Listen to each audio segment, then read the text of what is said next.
Grabe ang lamig. Kahit malamig ay naka-electric fan pa nga ako. Ayan tuloy, balot na bulot ako ng kumot. Pero dahil dyan ay kailangan ko pa rin maglagay ng medyas dahil kapag nasa labas ako ay hindi talaga ako kaya at napakalamig talaga.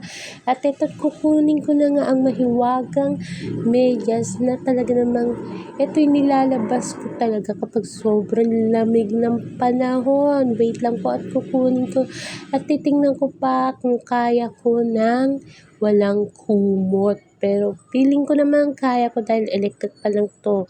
Ayan nga, giniginaw nga ako, inaalis-alis ko muna at nagpapainit-init muna ako ng konti.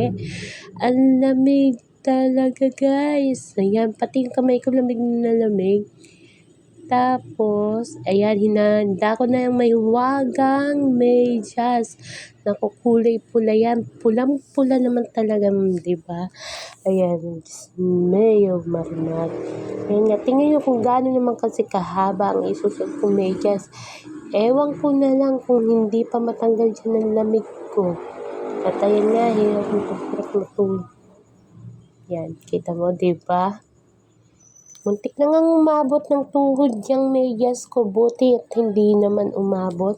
At pagka ano pa lang ng medyas, medyo nawala na yung aking panlalamig.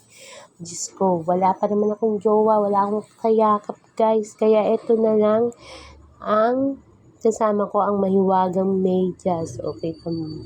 Hindi ko pa nga alam kung alin diyan ang ang sakong. Ayun, nakita ko na. Sa sobrang haba pa naman kasi ng medyas, diba? Ayan. Sige. Nahihirapan ka pa bang magsuot ng medyas? Lagi na lang ako nahihirapan magsuot ng medyas, pero okay lang. Hindi ba? Pak. Sige na nga, ayan. Tingnan mo naman, muntik na talagang umabot sa tuhod ko. Oh, diba? Oh, see?